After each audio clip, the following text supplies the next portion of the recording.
ao ianareo tompona andraikitra ny voavoakotany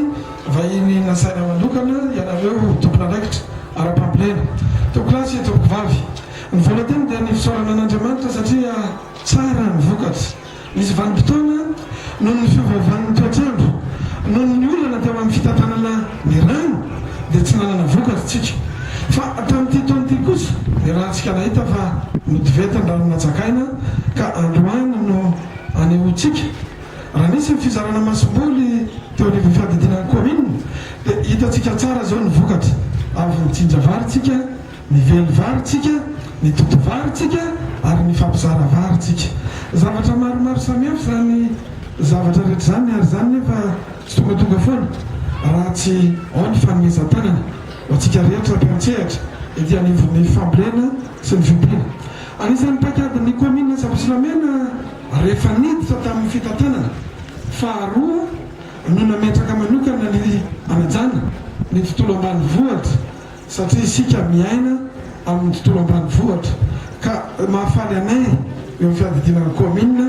no mahita ny vokatra tsara sady mahafinaritra tahaka an'izao ka dia isy moa ny voandalana vadiana meana ifampizarana amintsika mianakavy rehefa avy eo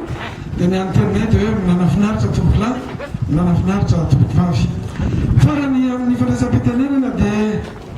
aloha andeha ny ombitsaretina le fa fahasahirana izy ombitsarany jalo le omby asatsika mijarojerica fotsiny eo ame lalàna aloha d'accord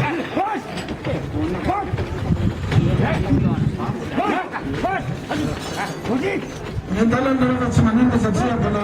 aritra kely izay eto ny an'izako fitenenana dia hoe anisan'ny politika pilotan'ny commune ny mahatianina atsika amin'ny tontolo fambolena eo ny fanomezana masom-boly eo ny fampifanana ny tantsaha ary eo ny fifehezana ny rano ny commune no mandohana ny fédération ny vidiny rano ary eo ihany koa ny fanomezana tambikarama ho an'ny mpiandrony ody avandy tiana ny mampizara aminareo avany satria ny 20% ne dia miaina amin'ity fambolena ity ka ahoana moa ny tsy fanomezan-tanana ahoana ny tsy anamevasarana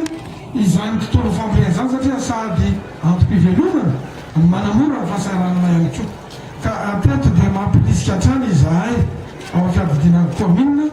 mba ahafahantsika tsy miravoravo-tanana fa manatsara tsany ny vokatra sy mikalitao varomentsika mba ho lehireha nyity tanànatsika ity satria mitanjony fitondram-panjakana amin'izao fotoana izao dia ny anabevoa ny tontolo fambolena mba avitaten'ity firenena ity amin'ny aran-tsakafo araka ny vina izay efa nataony fa ho anay atao fiadidinan'ny commune dia hoe mba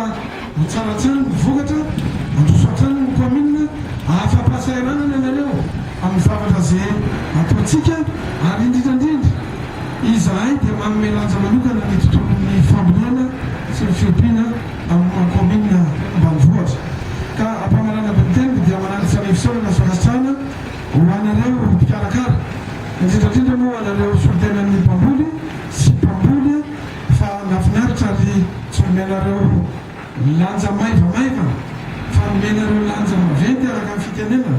izao andro ny fampakarana ny santabana zao fa dia indreto isika mianakavy miara-mifanohana sy mifanotrona mifampizara ihany koa ny mamy ka dia angatahako tehaka ny fakasitrahana antsika mianakavy ty efa miprezentena andriamatoa alefitra ny benitanana teo moa andriamatoakry satria tompona andraikitra mivantana eo anivon'ny tontolo fambolena ka dia anaovana antsoavo an-trano ihany ny hoe aza misalasala ianareo manantona ny braoan'ny commune raha misy zavatra tokony ifampiresahana na ho fanatsarana na ho fiara-miasa dia misaotra n'andriamatoa Dadalaivy zay moa ny anarana na lehibe azy miaratsindra manona ny anarana amin'ny tsodrano amin'ny filatsahako fidina osorimavabaoka Madagasikara satria vina ihany koa zany ary fanorina ihany koa zany kanefa ny safidy maro anisa no mametra sy mandahatra zany dia hitatsika eo ny vokatra amin'ny 5 volana 9 sy 20 sy 4 arivo